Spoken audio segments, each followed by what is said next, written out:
Be'ezrat Hashem, là on est mamash quelques jours avant Sukkot. On va essayer de parler selon le Be'ezrat Hashem, le Zohar Kadosh sur la fête de Sukkot qui commence le 15 Tishrei.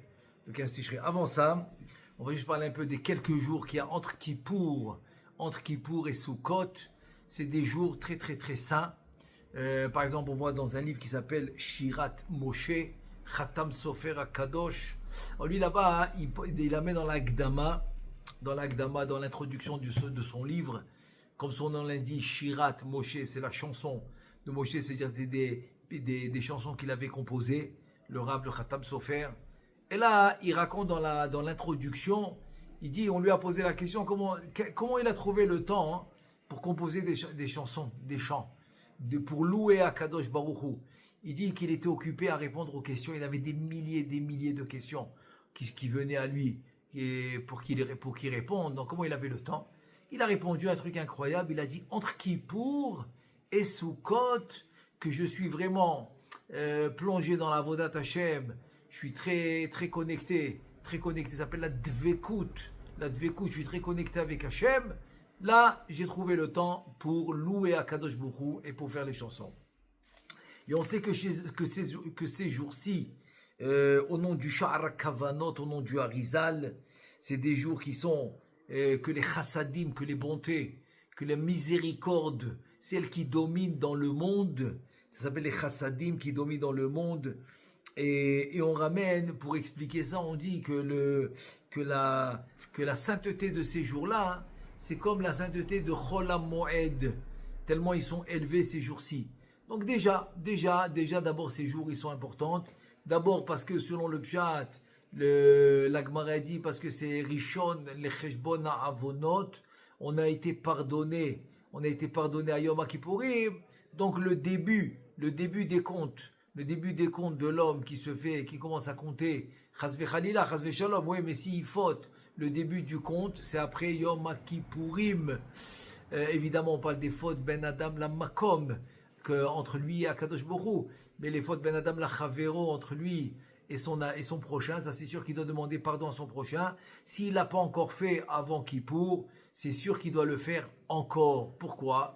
Parce que selon le Harizal, Ne'ila, qui s'appelle fermer, la fermeture, mais c'est la première signature. Cette fermeture, c'est la première signature, c'est Ne'ila.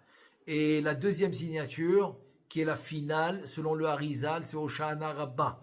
Hoshana Rabbah, c'est pour ça qu'on va lire Mishneh Torah, le livre de Devarim, et là-bas, le Hoshana Rabbah, ça va être la deuxième signature, donc ces jours-ci, jusqu'à Hoshana Rabbah, on peut encore faire tchouva, on peut encore changer, donc s'il n'a pas encore demandé pardon à son prochain, il peut encore le faire. Et aussi, celui qui n'a pas encore fait les caparotes, avant Kippour, il peut les faire encore jusqu'à Sukkot, jusqu'à mercredi avant la fête, parce que ces jours-ci sont kadosh, sont comme ils sont kadosh parce que c'est entre deux jours ça, entre Kippour et entre Sukkot.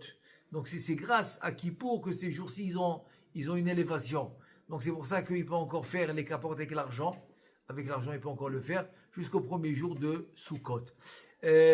Juste avant de commencer le Zohar, c'est bien de mentionner que même si l'homme il a des ouvriers, des serviteurs, etc., qui peuvent faire la soukha pour lui, mais il doit savoir que bo yoter bishlucho, faire la mitzvah lui mieux que de la faire par quelqu'un d'autre.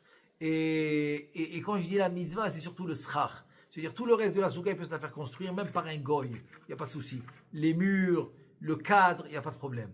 Arriver au srach, non. Ni le goy, aussi ni la femme, parce qu'elle n'est pas tour de la mitzvah, elle n'est pas tour de la soukha, ni le katan, ni le petit, qui a moins que bar mitzvah, qui n'est pas tour de la soukha.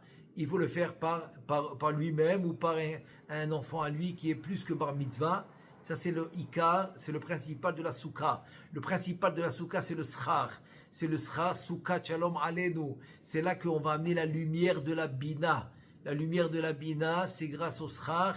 Et là, il y a un beau remède, très belle allusion. Il y a le passou qui commence comme ça. Et il commence.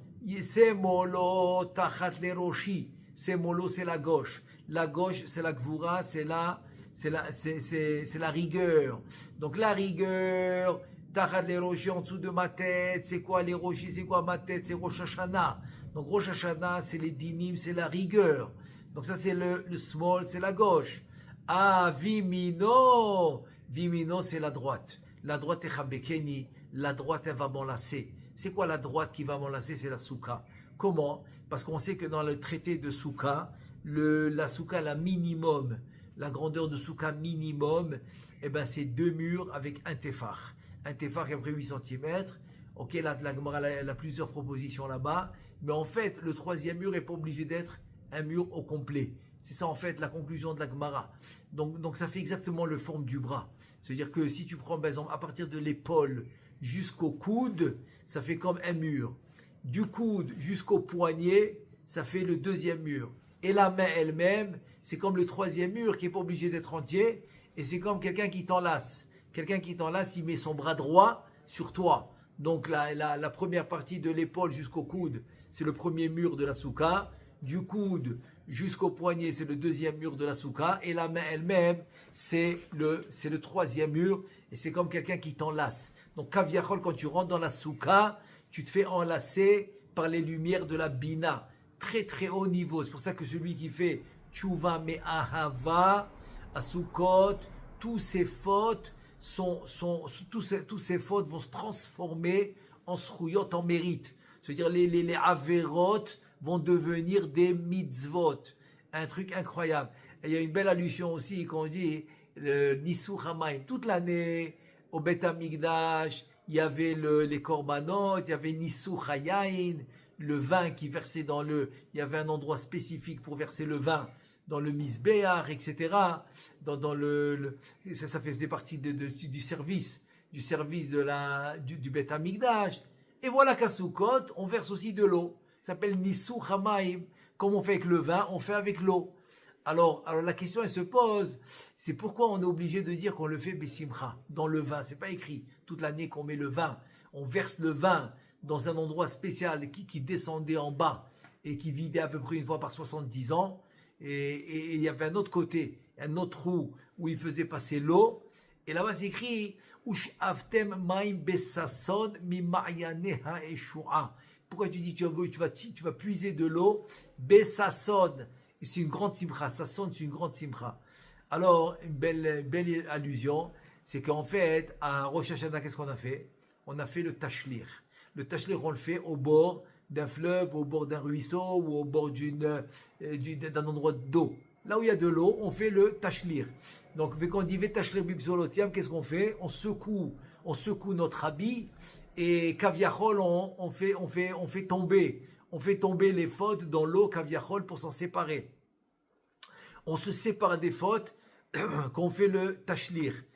Et là, qu'est-ce qui arrive? C'est parce que dans le tashlir, on a fait pardon, on a fait la tchouva mira. On a fait la tchouva de crainte, par crainte. Donc, on a transformé les averot en jgagot. En jgagot, c'est-à-dire par inadvertance. Mais c'est pas complètement, c'est pas pardonné. C'est comme si on a eu des averot par inadvertance. Alors que à Sukkot, qu'on fait tchouva me ahava, on fait tchouva avec simcha, donc les averot deviennent des mitzvot. Alors qu'est-ce qui arrive? C'est que maintenant on se dit attends, les fautes qu'on a jetées à Rosh Hashanah, parce que c'est des fautes c'est des averot, c'est des averot qui sont transformés en averot par inadvertance. Aujourd'hui, ils deviennent des mitzvot. Alors on va aller les puiser dans l'eau. Et c'est pour ça, Ush avtem maim besasod, vous allez puiser de l'eau besasod avec beaucoup de joie. Mimayane yeshua, et ça va être une yeshua, ça va être une délivrance, c'est-à-dire quelque chose de bien pour vous. C'est quoi? Ça va se transformer en mitzvot. Bon, c'était rien qu'une allusion par rapport au Nissur Hamayim qu'on fait. Et aussi, bon, c'est rien que par Derech Hagav, comme on dit. C'est bien de mentionner aussi par rapport au Etrog et au Arbat Aminim, qui soient bien, qu'il faut bien les choisir. il faut vraiment qu'il soit Mehoudar parce que c'est ou le Kartem Larem Beyom Arishon. Le premier jour c'est des Oraïta, c'est Minatora, le Beyom Arishon, le Kartem Perietz Hadar, on les a appelés Hadar, se dire Hadar Milachon Hidour, de faire un peu plus que la mitzvah. Et évidemment, c'est ce que je vois à l'œil nu. Maintenant, si je dois passer maintenant, je sais pas combien de temps avec la loupe pour voir s'il y a des problèmes dans les drogues et tout, ça c'est pas une halakha ça. C'est pas une halakha, c'est par, on va dire, par peur, parce qu'il a peur de... Mais c'est pas nécessaire, c'est pas nécessaire. Comme il dit le Mishnah Boura, si tu regardes à l'œil nu, c'est à peu près le hétrog que tu le prends à peu près la distance que tu le prends pour faire la mitzvah avec le loulav, c'est la distance à laquelle tu dois le regarder pour voir s'il est meoudar, et comme ça il a tous ces arbataminim, les quatre sortes les plus mehoudar possibles. Donc voilà, c'était rien qu'une parenthèse par rapport aux mitzvot Bezrat qui nous attend. Maintenant, pour la souka elle-même, comme j'ai dit tout à l'heure, c'est bien de faire lui-même, et surtout s'il transpire quand il fait la mitzvah, c'est quelque chose de très bien, parce que l'homme, en transpirant, il va réparer la faute. Ça veut dire quoi réparer la faute? Alors c'est pour ça que je voulais expliquer selon le Harizal. Selon le Harizal, c'est quoi réparer une faute? Ça veut dire, tu as fait tchouva. Comme quelqu'un m'a dit, tu as fait tchouva, eh bien c'est fini. Ça y est, j'ai fait tchouva, tout va bien. En fait, c'est qu'il y a deux étapes. C'est ça l'idée. Quand on fait tchouva, on arrête de faire la faute. On prend sur soi de ne plus la refaire. On regrette ce qu'on a fait. Et on fait le vidouille, on va détailler ce qu'on a fait. Très bien. Ça s'appelle la tchouva, maintenant. La tchouva, sur place, qu'est-ce qu'elle fait? Elle repousse le onesh, elle repousse la punition. C'est-à-dire que si chas vechalom, quelqu'un devait recevoir une punition, tout de suite, la punition est repoussée. Pourquoi? Elle est repoussée parce qu'il a fait tchouva. Maintenant, la question, elle se pose. Est-ce qu'il a nettoyé la tâche qu'il a fait en haut dans les mondes supérieurs? Je donne un exemple que j'ai l'habitude de donner. Quand par exemple tu rencontres un ami à toi, il est habillé tout en blanc et par inadvertance, sans faire exprès, tu lui renverses un grand verre de café et donc tu lui salis l'habit blanc. Tu vas lui dire pardon 10 fois, 20 fois, il va te dire je te pardonne, mais l'habit il est sale. C'est-à-dire que maintenant il n'y a pas de punition parce qu'il t'a pardonné et même il ne va même pas te prendre l'argent pour aller au dégraissage, etc. Il n'y a pas de problème. Mais l'habit, il est sale, il faut le nettoyer. Donc ça, c'est l'exemple, ça, c'est le machal. Le nimshal, c'est quoi? C'est qu'en fait, Akadosh Baruch Hu te dit, ok, je te pardonne, il n'y a pas de problème. Mais maintenant, va nettoyer la saleté de tes fautes. Parce que la faute, elle va tacher, elle va salir les lumières supérieures, etc. Donc maintenant, comment je fais pour nettoyer? Il y a plusieurs façons. Une des façons, c'est ça que je veux ramener maintenant, c'est de transpirer pour la mitzvah. Quand tu as transpiré pour faire la souka, ça s'appelle tikkun achet, tu as nettoyé, tu as fait le tikkun, ça le tikkun. Tikkun, c'est que tu as nettoyé, c'est ça que ça veut dire. Tikkun shovavim, c'est que tu vas venir nettoyer la tâche que tu as fait en haut. Et alors, c'est quoi la nafkamina? La nafkamina, c'est très simple. La tchouva, elle a repoussé la punition dans ce monde.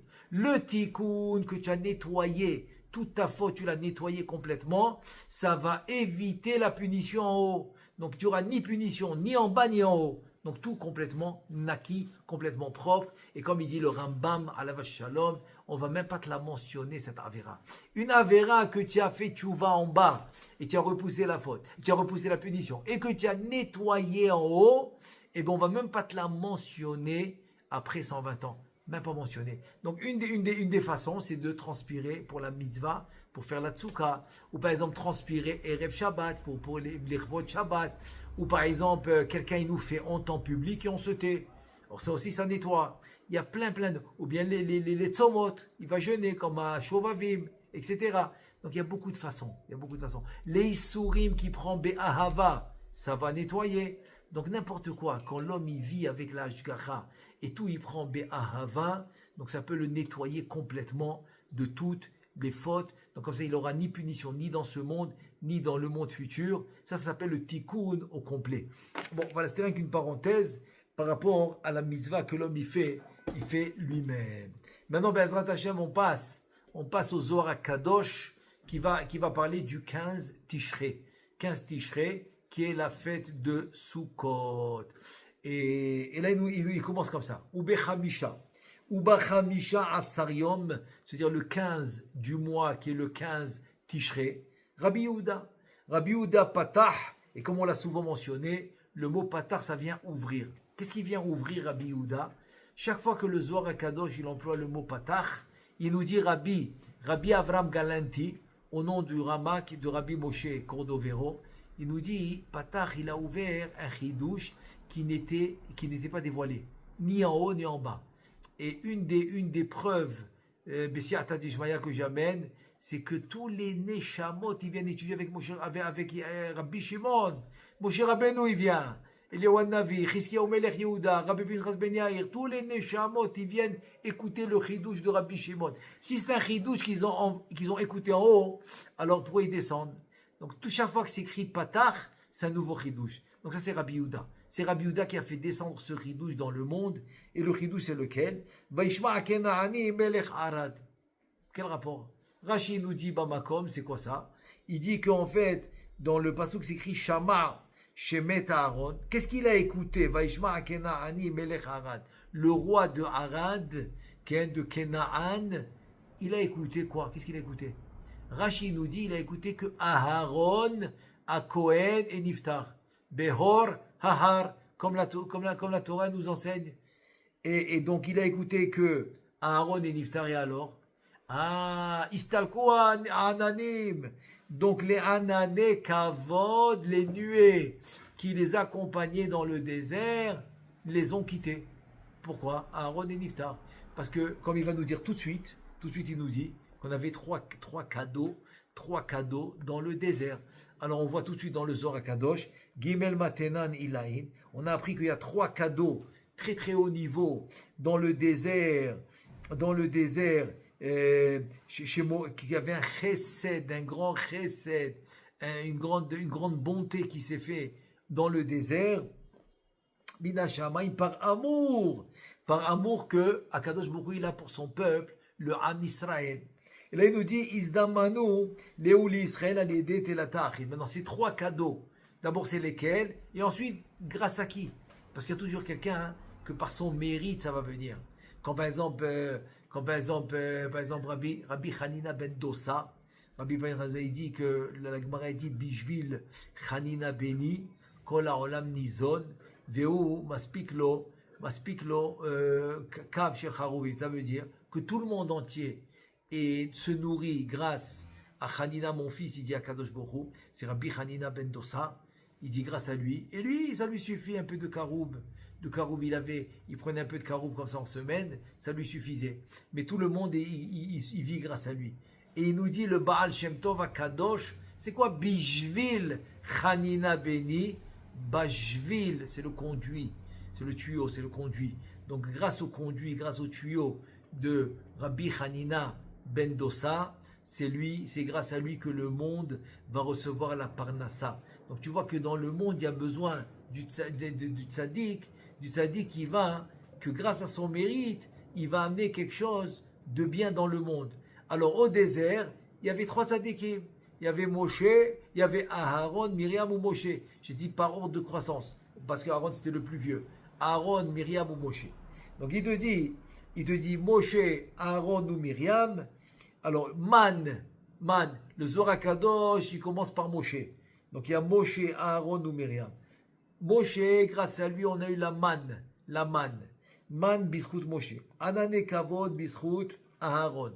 Les Anane Kavod, les nuées qui nous ont accompagnés dans le désert, on les a eu grâce à Aaron. Combien il y en avait? C'est ce qui va nous expliquer le Zohar. Le BR, c'est l'eau, le puits de Myriam, le BR. Eh bien, c'est grâce à Myriam, Bisrout Myriam. Vekuleu achidan le'ela, vekula machuzot mushrashot lemala.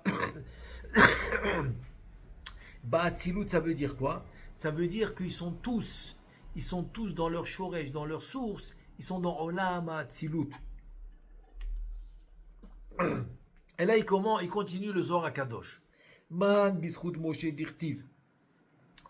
Dans quel pasuk j'apprends que la man elle est venue grâce à Moshe. Ineni mamtir lachem lechem mina shamayim. Donc qu'est-ce qu'il nous dit le pasouk? Voilà que je vais vous amener du pain pour vous. Mina Shamaim. Le Zohar il dit Shamaim c'est Moshe. Shamaim c'est Moshe. Parce que la prina de Shamaim qui est dans les Olamot Ha'elunim s'appelle Za. Donc cette prina va s'appeler Moshe. Donc Shamaim qui est écrit dans le pasouk c'est Moshe. Mina Shamaim c'est Da Moshe. Et Anane Kavod, ça c'est voilà, ça c'est pour le man. Maintenant Anane Kavod, les nuées, ils nous ont dit Anane Kavod Bisrout Aaron. Parce que lui, c'est le Merkava du Chesed. Ça veut dire quoi? Ça veut dire que le Kohen, il est dans la partie de droite. Le droite, c'est le Chesed, c'est la bonté. Et juste au-dessus, c'est la Chokhma. Donc lui, il fait partie du côté droit qui est le Chesed. Donc lui, il a amené, grâce à lui, il y a eu la Anane Kavod qui représente le Chesed. Parce qu'ils vont nous protéger de toute mauvaise chose dans le désert. Comme il dit le Passouk, Asher Ain Be'ain. C'est quoi Ain Be'ain? Le Rachetevot de Ain, c'est 70. Le Rachetevot Be'ain, c'est Bet, ça fait 2. Ça fait 72. 72, c'est exactement la Gematria. Chesed. Chesed, c'est exactement 72. Il te dit Nira. Nira que quoi? Que les lettres Aaron Ata Hashem, Aaron Ata Hashem, donc le pasouk. Et comment il finit le pasouk? Il dit le pasouk, il dit Ve'anancha omed alehem shikol shiv'a ananim ayu bischut Aaron. Ça veut dire quoi? Ta nuée anancha, c'est la tienne, Amoud, ken alehem sur eux. Alors comment tu vois 7? Ta nuée à toi, anancha, ton anan, ken il est sur eux. Comment tu vois 7? Il va nous dire le Zohar Kadosh. Il y en a 7, on apprend ça du Kohen Gadol, Beyom HaKippurim, du Kodesh Kodashim. Et là, il nous dit comme ça, Uchtif, et se dire que quoi? On ne sait pas encore comment j'apprends 7.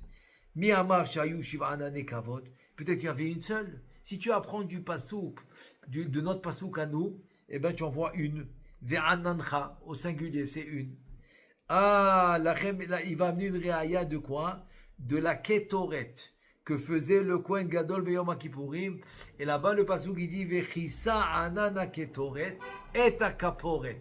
Donc la fumée, c'est cette fumée de ketoret, des encens, il te dit, il recouvrait comme une nuée sur le kaporet qui est le couvercle du Aaron Aberit, là où il y avait le Sefer Torah, là où il y avait les tables de la loi, les premières et les deuxièmes, et il y avait les chérubins par-dessus, c'est les Kruvim, etc.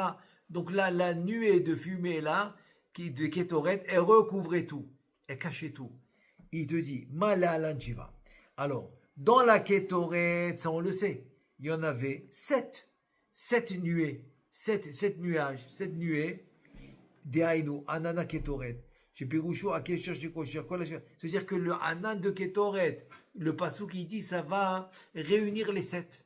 Donc il réunit les 7.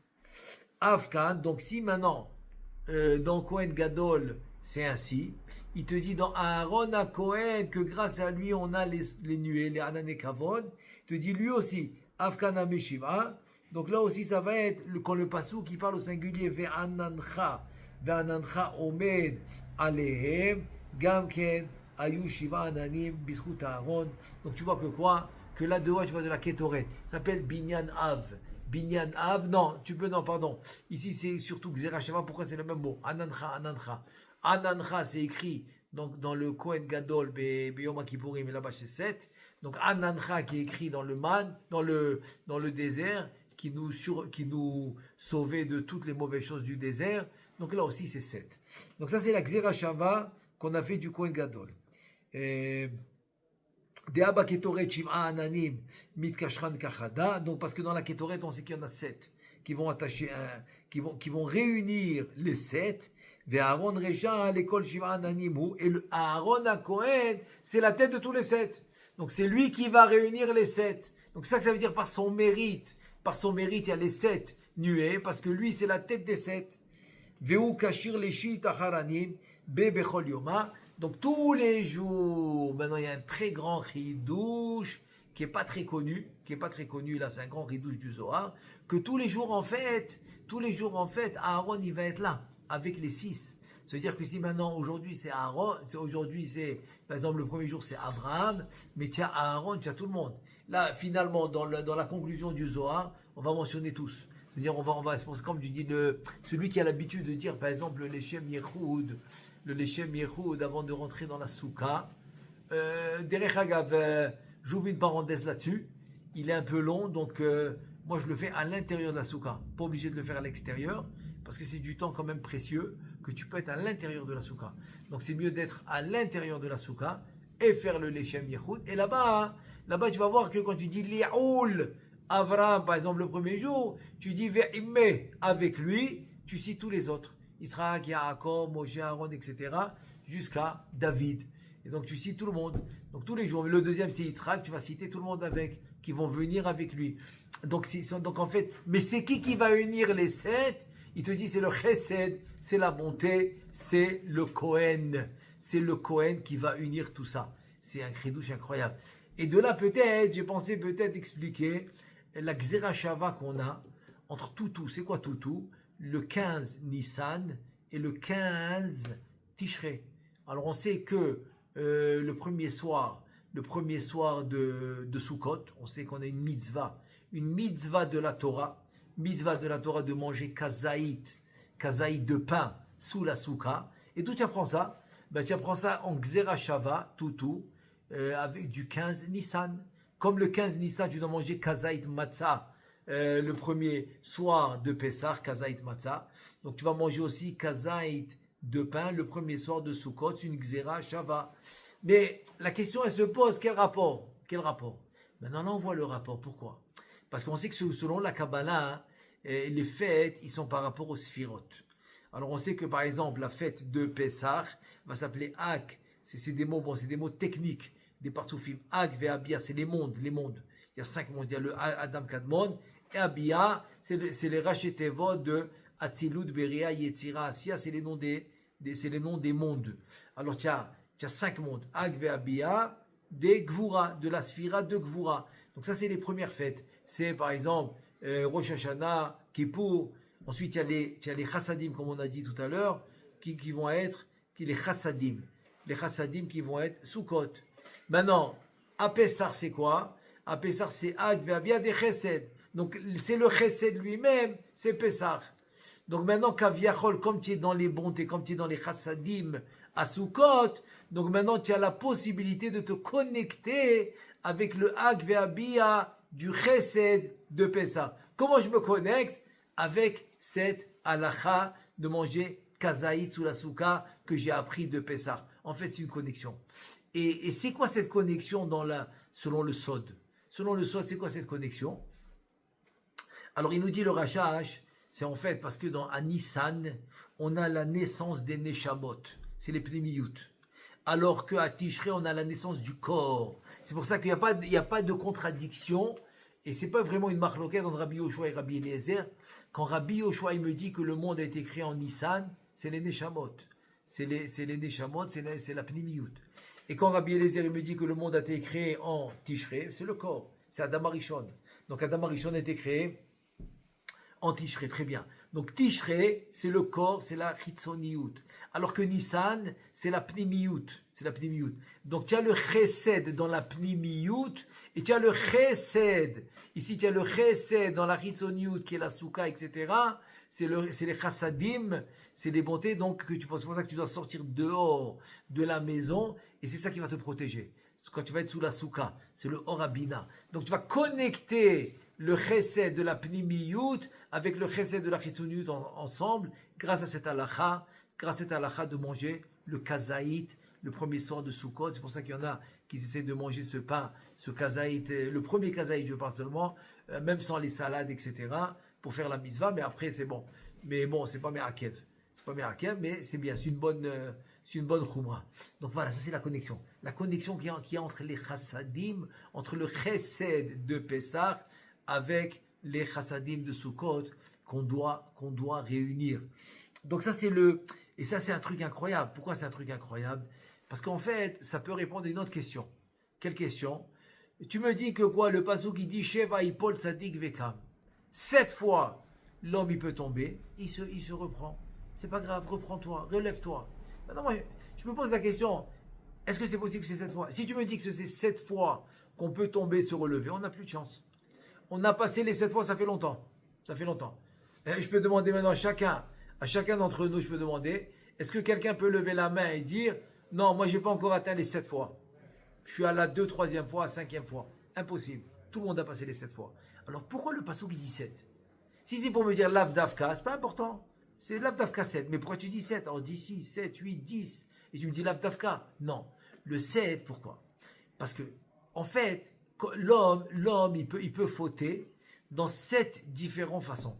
C'est-à-dire, s'il faute le Yom Rishon, qui est le dimanche, le Yom Rishon, c'est le Chesed. Parce qu'on a 7 jours de la semaine, c'est les 7 Sphirot, Elionot, c'est les 7 jours de la création. Donc dans les 7 jours de la création, ce qu'on appelle Yamim Elionim, c'est les jours d'en haut. C'est-à-dire que le dimanche représente à la sphère du Chesed. Donc s'il a fauté le dimanche, c'est une prida. Le lundi, ça correspond à la sphère de Gvura, de rigueur. Donc s'il a fauté lundi, c'est encore une autre prida. Mardi, c'est la Tif Eret. Mercredi, Netzar. Jeudi, c'est Hod. Vendredi, c'est Yesod. Et Shabbat, c'est Malchut qui monte à la Bina. Donc ça fait les 7. Donc c'est les 7 possibilités qu'il a de faire des fautes. Maintenant, c'est possible que dans chaque possibilité, qui est le dimanche par exemple, il a fait 100, 200 fautes. Dans la deuxième possibilité, la même chose. Donc ça veut dire la Dafka. Mais le 7, il est Dafka. Que tu as 7 possibilités de faire la faute. Mais c'est possible qu'il a fait plusieurs fois des fautes dans une des possibilités. Par exemple, dans le Chesed ou dans la Gvura, etc. Donc là, ça nous dit que quoi? Ça nous dit que l'homme maintenant, il va, Shalom, quand il a fauté, il a endommagé. Voilà. Donc il vient maintenant faire tchouva. Quand il veut faire tchouva, il veut maintenant arranger maintenant ce qu'il a endommagé. Qu'est-ce qu'il fait? Alors il te dit avec la mida du chesed, tu peux réparer. Comment? Alors Bessiata Dishmaya, j'ai donné un exemple. C'est quoi l'exemple? On sait que Chofni ou Pinchas, qu'ils étaient les enfants de Eli à Cohen, au temps de Hana, de Elkana, etc. Alors eux, ils ont fauté. Ils retardaient les corbanotes des femmes, etc. Ils se servaient plus qu'ils... Pardon, ils se servaient plus qu'il n'en faut dans les corbanotes. En tout cas, ils ont fauté. Jusqu'à que Akadosh Baruch Hu, à la fin, quand il a vu que Eli n'a pas pu leur faire la remontrance, il a décidé de les punir. Donc Akadosh Baruch Hu, quelle punition il a donné? Que finalement, tous les descendants de Eli à Cohen, leurs jours vont pas se prolonger. La Gemara nous raconte que il mourrait à l'âge de 18 ans. Et voilà, dans la Gemara, Abaye Veraba, il nous ramène là-bas que les deux, ils viennent de Eli. Un, il est mort à 40 ans et un, il est mort à 60 ans. Comment c'est possible? Parce que c'est écrit que quoi? Que Be'ola lo yichupar. C'est-à-dire qu'avec les corbanotes, il ne peut pas réparer sa faute. Aval Torah, s'il étudie la Torah, il peut réparer. Donc un d'entre eux qui a étudié la Torah, donc au lieu de mourir à 18 ans, il est mort à 40 ans. Et l'autre, il n'a pas fait seulement la Torah, il a fait aussi Gmilut Chasadim. Donc au lieu de mourir à 18 ans, il est mort à 60 ans. C'est-à-dire 42 ans de plus. Et si on voit dans le Midrash, il dit que l'étude de la Torah s'appelle aussi Chesed. Pourquoi? Parce que la Torah trilata chesed, vesofa chesed. La Torah commence avec le chesed et elle finit avec le chesed. Elle commence avec le chesed qui a habillé, que Akadosh Baruch Hu, il s'est occupé d'Adam Arishon, il l'a habillé, et finit par le chesed quand il l'a enterré, il s'est occupé de l'enterrement de Moshe Rabbeinu. Donc toute la Torah c'est chesed. Pour sauvegarder. C'est-à-dire que quoi? C'est-à-dire que Aaron, qui est le chesed, il va réunir tous les 6, donc les 7 vont être une entité. Donc pour toi, pour sauvegarder tes mitzvot et ta Torah, tu dois amener le chesed. Donc quand tu étudies la Torah et tu fais du chesed, alors il a la kapara. C'est pour ça qu'au lieu partir par exemple à 18 ans, et il peut aller jusqu'à 40 ans. Mais s'il ajoute en plus le Gmilut Chassadim à part la Torah, c'est-à-dire il s'est doublé, il a eu le double là. Donc il peut monter il peut aller jusqu'à 60 ans. C'est énorme, c'est énorme. C'est-à-dire, au lieu de 18 ans, c'est 60 ans, c'est 42 ans. C'est énorme. C'est un srout incroyable, quoi. Donc on voit ce moussak de Chesed, que vient Aaron avec son Chesed, il va unir tous les 7. C'est ça, Ve'anancha. Ton Anan va unir tous les 7. Et ça va devenir un. Et alors, on peut dire la même chose. Chacun d'entre nous, c'est quoi ton Anan? Ton Anan, c'est ton Chesed. Ton Chesed que tu as pris sur toi. Ton Chesed que tu fais. Quand tu as fait honte, tu t'es tué. C'est ton Chesed que tu as dit, pour Akadosh Baruch Hu, je me tais. Tu peux maintenant te venger. Tu ne te venges pas. C'est ton Chesed à toi. Donc tu le fais pour Akadosh Baruch Hu. Tu vas réunir maintenant ta Torah et tes mitzvot, vont devenir un, ils vont devenir très forts. Et pourquoi je dis ça? Parce que si tu sépares maintenant les mitzvot et la Torah, c'est comme tu prends des roseaux séparés, un par un tu peux les casser. Tu mets 2 ou 3 à 4 en même temps, impossible de les casser. Donc imagine-toi maintenant que tout ce que tu fais, ta Torah et tes mitzvot, tu les mets ensemble comme des roseaux que tu as mis ensemble. Impossible de casser. Donc la sitra hara, la klipa, etc. ne peut pas avoir d'emprise. Donc tu protèges. Tu veux te protéger, rajoute du chesed dans tout ce que tu fais. C'est-à-dire que quand tu fais la chose, ne pense pas rien qu'à toi. Pense pas rien qu'à toi. C'est vrai, tu vas recevoir. Absolument. Mais quand tu penses pour les Shem Shamayim, pour Akadosh Baruch Hu, donc ça te fait monter de niveau. Ça devient du chesed. Et ce chesed, il est très haut. Pourquoi? Quand tu fais pour Akadosh Baruch Hu, tu fais pour la Shrina, tu fais pour la Malchut. Donc comme tu le fais pour les Shem Shamayim, ça s'appelle les Shem Shamayim, l'Ishma, les Shem He, c'est le dernier He de Yud Kevavke, qui est la Malchut. Donc quand tu fais les Shem Shamayim, ça renforce ce que tu fais. Donc ça veut dire que quoi? Tu protèges ta Torah et tes mitzvot pour ne pas qu'ils vont, chas v'shalom, dans la sitra hara, dans le mauvais côté. Alors, Be'ezrat Hashem, on n'a pas fini le Zohar. Be'ezrat Hashem, B'siata Dishmaya, on va essayer de le finir demain. Baruch Adonai Le'olam, Amen ve'Amen.